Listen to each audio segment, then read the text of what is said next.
నమస్తే. నేను మధు. కల్తీ వ్యవహారంలో సిట్ విచారణ అయితే ముగిసింది. అయితే దానికి సంబంధించి కొంతమందిని అరెస్ట్ చేసినట్టు కూడా తెలుస్తుంది. అయితే సిట్ విచారణ ముగిసిన తర్వాత కల్తీ వ్యవహరించినటువంటి డైరీ విషయానికి వచ్చిన వాళ్ళని అరెస్ట్ చేయడం జరిగింది. ఇక అంతే కొంతమంది అధికారులు మాత్రమే అరెస్ట్ చేశారు. ఎవరైతే నిర్వహించారో అంటే అప్పటి చైర్మన్ కావచ్చు, లేకపోతే ఎవరైతే రాజకీయ నాయకులు ఉన్నారో, అప్పటి ప్రభుత్వ అధికారులు ఉన్నారో వారి జోలికి మాత్రం సిట్ వెళ్ళలేదు. ఏం జరుగుతుంది? మరి సిట్ విచారణ కొంతవరకు ఎందుకు పరిమితమైందనే విషయం గురించి రోజు మనం తెలుసుకుందాం. ప్రస్తుతం మనతో పాటు ఉన్నారు సీనియర్ జర్నలిస్ట్ డివిఎస్ గారు. వారిని అడిగి మరిన్ని విషయాలను తెలుసుకుందాం. నమస్కారం సార్. నమస్తే. సార్, సిట్ విచారణ ముగిసింది అని అందరూ సంతోషపడుతున్నారు. కానీ ఎవరికి శిక్ష పడాలో, ఎవరిని విచారించాలో వారిని విచారించుకోకుండా మిగిలిన వాళ్ళకి శిక్ష పడిందని అంటున్నారు. మరి ఇది నిజంగానే కరెక్ట్ కాదు కదా సార్? సుప్రీంకోర్టు వేసినటువంటి సిట్ ఏది అటు సిబిఐ లేకపోతే ఇటు సిఐడి ఆ తర్వాత ఆ క్వాలిటీ ల్యాబ్ వాళ్ళతో ఒక 5 సభ్యులతో వేసినటువంటి సిట్ విచారణ పూర్తయిందని ఏసీబీ కోర్టులో మరి ఇవాళ ఛార్జ్ షీట్ దాఖలు చేసింది. దగ్గర దగ్గర 15 నెలల పాటు 12 రాష్ట్రాల్లో విచారణ చేశాం. మరి దీనికి సూత్రధారులుగా ఆ బోలే బాబా డైరీ నిర్వాహకులు ఎవరు విపిల్ జైన్ లేకపోతే పొమ్మిల్ జైన్ వాళ్ళని గుర్తించారు. 24 మందిని నిందితులుగా పేర్కొన్నట్టుగా మనకు తెలుస్తారు. అంటే 12 మంది హస్తం ఉంది వీళ్ళు కాకుండా అంటున్నారు. అంటే 36 మంది ఇప్పటి వరకు అరెస్ట్ అయిన వాళ్ళని తీసుకున్నట్లయితే ఎవరు ఆ డైరీ నిర్వాహకులను అరెస్ట్ చేశారు. ఏఆర్ డైరీ కావచ్చు, లేకపోతే ఈ మరి బోలే బాబా డైరీ కావచ్చు, వైష్ణవి డైరీ కావచ్చు, డైరీ నిర్వాహకుల అరెస్టులు. నెక్స్ట్ ఆ ప్రొక్యూర్మెంట్ అధికారులు టిటిడి బోర్డు, ఆ జిఎం సుబ్రహ్మణ్యం ఇంకా కొంతమందిని అరెస్ట్ చేసినట్టుగా ఉన్నారు. అంటే అధికారుల అరెస్ట్కే పరిమితం అవుతారా? డైరీ నిర్వాహకుల అరెస్టులకే పరిమితం అవుతారా? దీంట్లో బోర్డు ప్రమేయం లేదా? అంటే అధికారులు ఏం చేస్తారమ్మా? వాళ్ళు ఒక రబ్బర్ స్టాంప్. ఏంటి, అప్పుడు ఉన్నటువంటి బోర్డు చైర్మన్ ఏం చెబితే వాళ్ళు అది చేస్తారు. మరి మాజీ చైర్మన్ గా పనిచేసినటువంటి సుబ్బారెడ్డి, భూమన కరుణాకర్ రెడ్డి అందరి వేళ్ళు ఇవాళ వాళ్ళిద్దరి వైపే చూపిస్తున్న నేపథ్యంలో కేవలం విచారణకే పరిమితం చేస్తారా? అసలు ఈ సిట్ విచారణ కోరిందే సుబ్బారెడ్డి.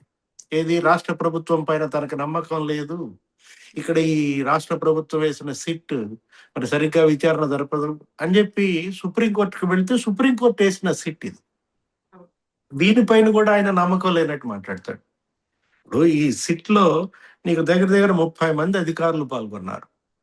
మనం చూసాం సిబిఐ జేడి వీరేష్ ప్రభు, విశాఖపట్నం డిఐజీ ఆయన మురళీ రాంబా, వీళ్ళిద్దరూ CBI. Next state government CID నుంచి కనుక తీసుకుంటే ఐజీ సర్వశ్రేష్ఠ త్రిపాఠి, లేకపోతే డిఐజీ మరి గోపీనాథ్ జెట్టి, వీళ్ళు పాల్గొన్నారు. ఆ ల్యాబ్ మనం అనుకున్నది ఎఫ్ఎస్ఎస్ ఏఐ, మరి ఆ ల్యాబ్ కు సంబంధించి డాక్టర్ సత్యన్ కుమార్ పాండా ఆయన కూడా సభ్యుడిగా ఉన్నారు. స్పష్టంగా తేల్చారు ఏమని, నెయ్యి కల్తీ జరిగిన మాట వాస్తవం, దానిలో కెమికల్స్ కలిపారు. ఆ నెయ్యి అసలు ఏంటది, అది పాలతో చేసినటువంటి వెన్న నుంచి వచ్చిన నెయ్యి కాదు. ఆ డైరీకి అసలు ఆవులే లేవు. అంటే 1 గ్రాము నెయ్యి లేకుండా, 1 లీటర్ పాలు లేకుండా వీళ్ళేంటి, వీళ్ళు లడ్డు తయారు చేసేసారు, నెయ్యి తయారు చేసేసారు. అంటే కెమికల్స్, పామాయిల్ కల్తీ జరిగిందని, స్పష్టంగా వెజిటబుల్ ఆయిల్స్ కల్తీ చేశారని, అంటే రసాయనాలు తినిపించారు. ఒక రకంగా కెమికల్ లడ్డు అనమాట వీళ్ళు తినిపించింది కోట్లాది భక్తులతో. 250 కోట్లు స్కామ్ అనో ఏదో విచారణ ఇదంతా చేస్తున్నారు. అంటే ఇక్కడ డబ్బుకు సంబంధించిన అంశం కాదు, ఇది కోట్లాది భక్తుల విశ్వాసాలకు సంబంధించిన అంశం. తిరుమల తిరుపతి దేవస్థానం మహాప్రసాదం లడ్డు అంటే అదేంటి అసలు, అది నెత్తి మీద పెట్టుకుంటారు, అది దేవుడి దగ్గర పెట్టుకుంటారు. నువ్వు కొండ నుంచి తెచ్చిన తర్వాత నీ ఇంటి పక్కన ఉన్నటువంటి ఆ బంధువులకు స్నేహితులందరికీ దాన్ని పంపిస్తారు. ఒక మహాప్రసాదంగా తీసుకునేటువంటి లడ్డు దాన్ని కల్తీ చేస్తే, ఇంతవరకు ఈ సుప్రీంకోర్టు వేసిన సిట్ అయినా, రాష్ట్ర ప్రభుత్వం వేసిన సిట్ అయినా, అంటే బలి పశువులు అధికారుల లేదు ఆ కక్కుర్తి కెమికల్ అమ్మినటువంటి డైరీ నిర్వాహకుల? అసలు ఈ డబ్బు ఎవరికి వెళ్ళింది? ఈ కమిషన్లు ఎవరి జేబుల్లోకి పోయాయి? ఆ దిశగా దర్యాప్తు ఎక్కడ జరిగింది? ఇప్పుడు అతను బెయిల్ కేసాడు. ఎవరు? చిన్నప్పన్న. వైవి సుబ్బారెడ్డి పిఏగా పనిచేసినటువంటి చిన్నప్పన్న. ఆ బెయిల్ మరి అతను ఒక 80 రోజులుగా జైల్లో ఉన్నాడు. ఉం? అతను బెయిల్ అప్లై చేసుకుంటే ఏమని వాదిస్తున్నారు? కేజీకి 25 రూపాయలు కమిషన్ తీసుకున్నాడు. అంటే కిలోకి 25 రూపాయలు ఒక పిఏ కమిషన్ తీసుకుంటాడా? ఎవరు చెబితే ఆ పిఏ కమిషన్ తీసుకున్నాడు? ఎవరి ఆదేశాలని చిన్న అప్పన్న పాటించాడు అనే దిశగా విచారణ ఏది? నిజాలు ఎక్కడ బయటకు వచ్చాయి? సుబ్బారెడ్డి ఇంటికి వెళ్ళి విచారిస్తారా? మొదటి రోజు ఏదో ఒక పెద్ద 6 గంటలు 8 గంటలు విచారణ చేశారని సినిమా చేశారు ఆ రోజు సుబ్బారెడ్డి. నాకు అనారోగ్యం, నేను రాలేను అంటే చివరికి మీరే వెళ్ళారు ఇంటికి. వెళ్ళి ఏం సాధించారు? అతను ఏమంటున్నాడు? ఏం లేదు, వాళ్ళు వచ్చి కూర్చున్నారు మా ఇంట్లో, ఓ పెద్ద 8 గంటలు కూర్చున్నారు, కాఫీలు తాగారు, వెళ్ళారు అన్నట్టుగా మాట్లాడాడు. ఇప్పుడు భూమన కరుణాకర్ రెడ్డి అతను కూడా మరి ఆ, అసలు ఎవరికి తెలియకుండా వచ్చి విచారణకు హాజరయ్యాడు హైదరాబాద్ లో. అంటే భూమన కరుణాకర్ రెడ్డి పాత్ర ఎంత, సుబ్బారెడ్డి పాత్ర ఎంత? అసలు బోలే బాబా డైరీ నుంచి ఎందుకు తీసుకున్నారు? కర్ణాటక నందిని డైరీ నుంచి కొనుగోళ్లు ఎందుకు ఆపేశారు? ఒక్క నెయ్యికే పరిమితం అవుతుందా ఈ దర్యాప్తుని? మిగతా సరుకుల విషయం ఏంటి?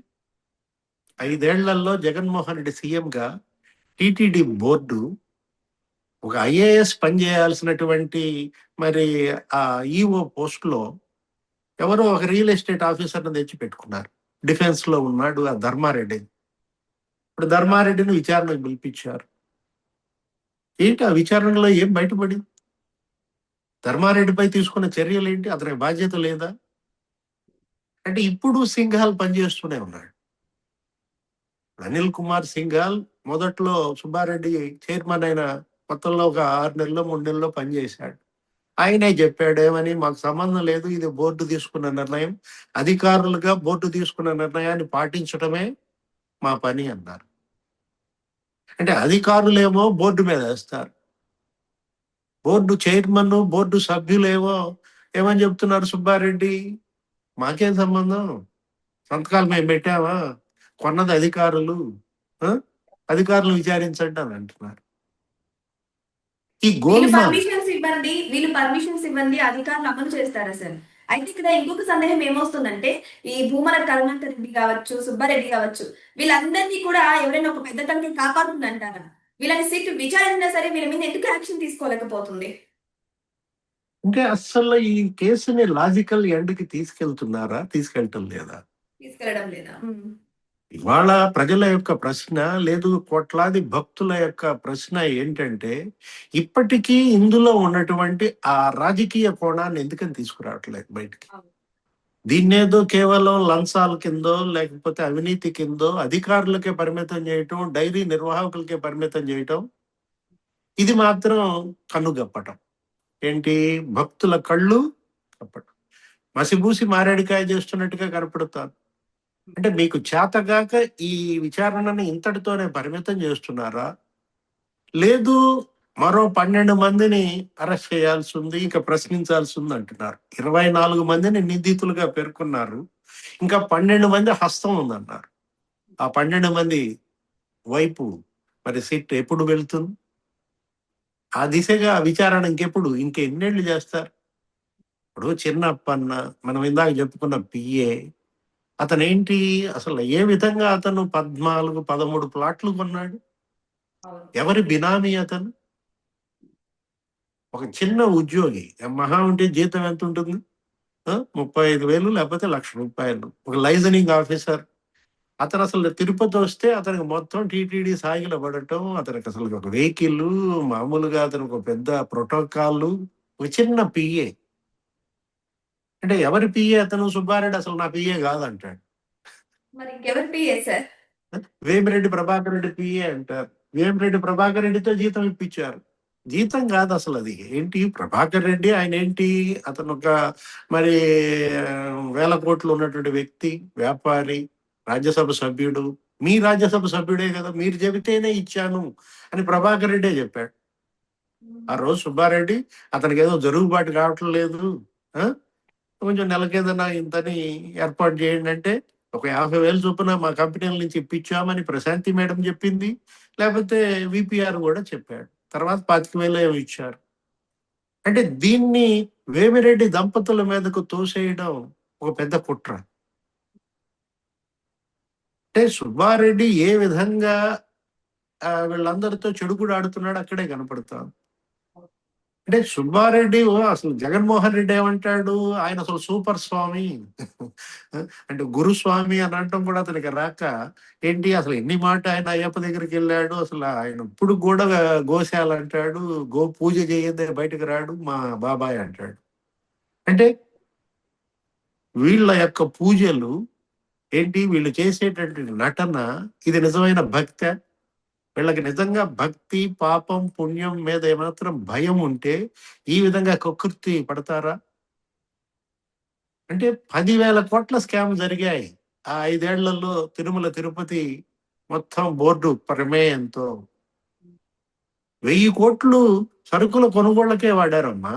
ఏది సంవత్సరానికి అక్కడ కొన్నటువంటి సరుకులు, ఏది జీడిపప్పు కావచ్చు, కిస్మిస్ కావచ్చు, శనగపిండి, బియ్యం, అక్కడ అన్నప్రసాదాల్లో వాడేటటువంటి ఆ సరుకుల కొనుగోళ్లలో 1000 కోట్లు సంవత్సరానికి వీళ్ళు స్కామ్ కి పాల్పడ్డారని, నాసి రకం జీడిపప్పు ఉపయోగించారని, యాలకులు ఉపయోగించారని. 8 mm యాలకులు కొనాలి, కానీ 4 mm యాలకులే కొన్నారు పొడవు.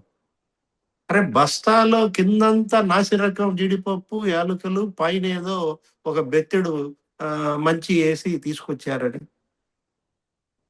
అంటే ఇవాళ సుప్రీంకోర్టు వేసినటువంటి సిట్ కూడా ఈ కేసును గనక లాజికల్ ఎండ్కి తీసుకురాకపోతే, ఏది ఈ రాజకీయ నాయకులు ఎవరైతే ఈ అధికారుల్ని వాళ్ళు అడ్డం పెట్టుకుని కమిషన్లు దోచేశారు, పెద్ద ఎత్తున స్వామివారి సొమ్ము కాజేశారు, వీటన్నిటిపైన విచారణ జరిపించాల్సిన అవసరం ఉంది.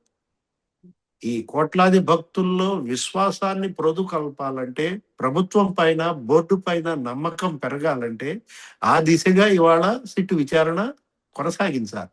ఇప్పుడు 24 మందిని గుర్తించారు, మరో 12 మందిని గుర్తించాల్సి ఉందన్నారు. ఎవరా 12 మంది?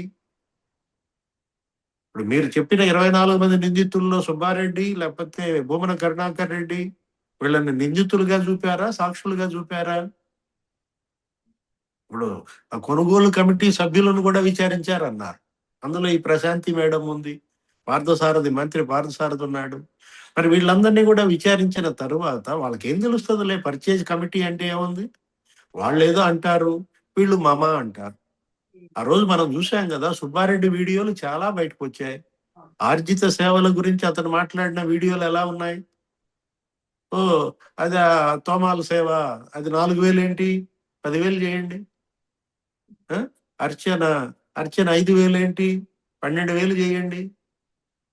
ఈ విధంగా ఒక వేలం పాటలాగా ఆర్జిత సేవల్ని అప్పటి చైర్మన్ సుబ్బారెడ్డి ఎలా డబ్బు చేసుకోవాలని చూశారో, చివరికి లడ్డూ ప్రసాదాన్ని స్వీట్ షాపుల్లో అమ్మాలని చూశారు. ఆ నిర్ణయం కూడా అప్పట్లో వార్తలు వచ్చాయి. ఏంటి, స్వామివారి లడ్డూ ప్రసాదం ఇప్పుడు ఈ పుల్లారెడ్డి స్వీట్స్ లో, లేకపోతే బిచ్చారెడ్డి స్వీట్స్ లో దొరికేదనమాట. అంటే ఇప్పుడు వెల్లంకి స్వీట్స్ లో కూడా నువ్వు వెళ్ళి అప్పటి శుభ్రంగా అప్పటినే తిరుపతి లడ్డు కొనుక్కునే పరిస్థితి తెచ్చేవాడు సుబ్బారెడ్డి, మళ్ళా జగన్మోహన్ రెడ్డి సీఎం అయి ఉంటే. అంటే వీళ్ళకి గుళ్ళో ప్రసాదానికి స్వీట్ షాప్ లో స్వీట్ కి తేడా తెలియనాళ్ళు సూపర్ స్వాముల. ఆ సూపర్ స్వామి ఇవాళ మరి వాళ్ళ యొక్క నిజాలు నిగ్గు తేల్చాలి. ఏది, భూమన కరుణాకర్ రెడ్డి పాత్ర అంతా, ఏ విధంగా ఇంజనీరింగ్ విభాగంలో స్కాములకు పాల్పడ్డారు. అరే 200 కోట్ల బడ్జెట్ ఉన్నటువంటి ఇంజనీరింగ్ విభాగం ఏ విధంగా 1,600 కోట్లు అయింది? ఇంజనీరింగ్ విభాగంలో ఫైళ్లు తగలబెట్టారు. ఏమన్నా దానిపైన విచారణ జరిగిందా?